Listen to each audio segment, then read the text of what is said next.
This is CNN Breaking News.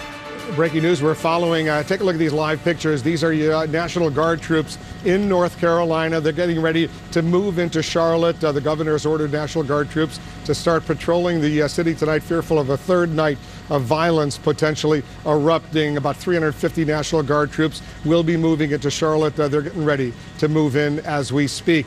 The president of the NAACP is standing by to talk about the situation in Charlotte. We see members of the National Guard. We just saw them standing by. There's breaking news elsewhere. We're following authorities in Oklahoma just announced minutes ago that they filed a first-degree manslaughter charge against a Tulsa police officer, Betty Shelby, in last Friday's fatal shooting of a 40-year-old African-American man, Terrence Crutcher. CNN's Sarah Seidner is in Tulsa for us. So, Sarah, what is the district attorney saying? We're hearing from the district attorney, Steve Kunzweiler. He explained why it was that this charge was coming down, but did say that they are seeking her and expecting her to come in and turn herself in here in Tulsa. He said that she is being charged with manslaughter in the first degree, heat of passion. That is the charge here in Tulsa, Oklahoma. It is a felony. So we're talking about potential jail time for this officer. Again, Betty Jo Shelby, the police officer who shot and killed Terrence Stafford Crutcher, is being charged with first-degree manslaughter, heat of passion. That is a felony here in Tulsa. We are expecting to hear more details, but we have seen a list that was put into the court of many of the people, the witnesses. Many of them are fellow officers who have been put on that witness list. There is also a signed statement from someone saying that they want her to be charged. We know the family has said very clearly they wanted her to be charged with murder. This is a lesser charge. This is manslaughter.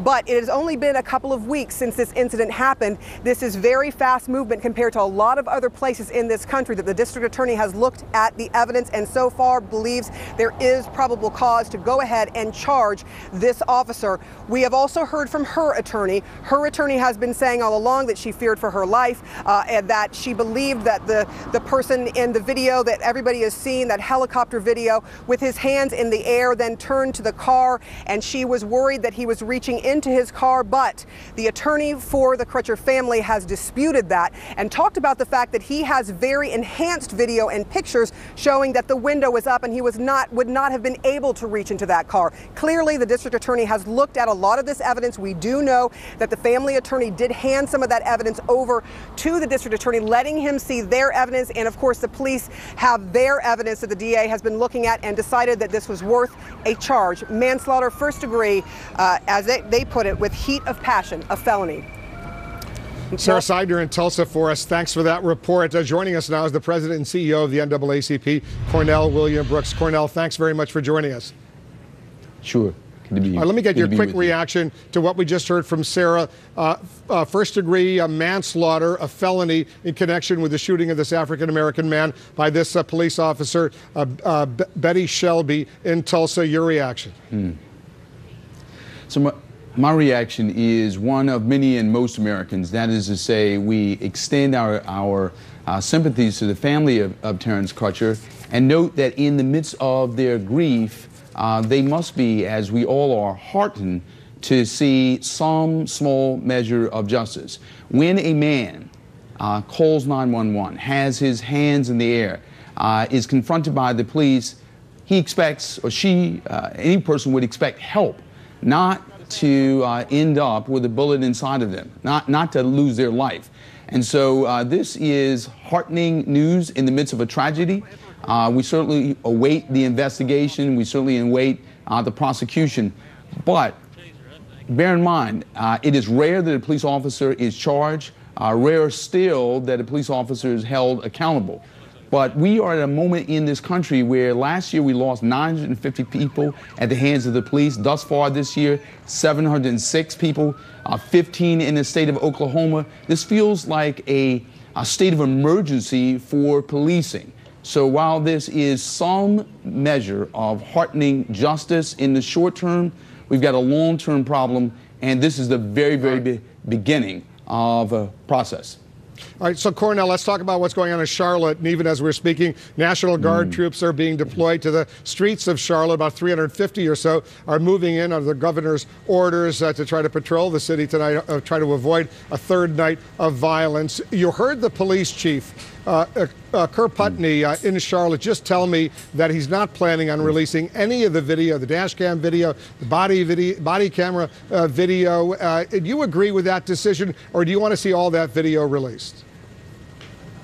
Well, we are apprehensive about the fact that we have an abundance, if you will, of law enforcement and National Guardsmen on the ground, but a poverty of information about this tragedy in terms of the loss of Mr. Scott's life. And so what we've seen over and over across the country is that where you provide information to the public, where you make as much information available as quickly as possible, transparency aids the peace. It is not particularly effective to call on advocates in the faith community to keep the peace when, in fact, we are not keeping and securing justice by letting the people know exactly what happened as quickly as you can. And so the release of that video as quickly as possible would aid justice and aid the peace, particularly where you have communities of color that feel as though their humanity, their dignity, their very lives are being stolen from them. So the release of that video would help, not harm. As you know, last night it was very violent in Charlotte. There were injuries to 9 civilians, one very, very serious injury. 5 police officers were injured, 44 arrests. Is it a good idea to deploy National Guard troops there tonight? It's a good idea to have as much law enforcement as is necessary to keep civilians and police officers safe.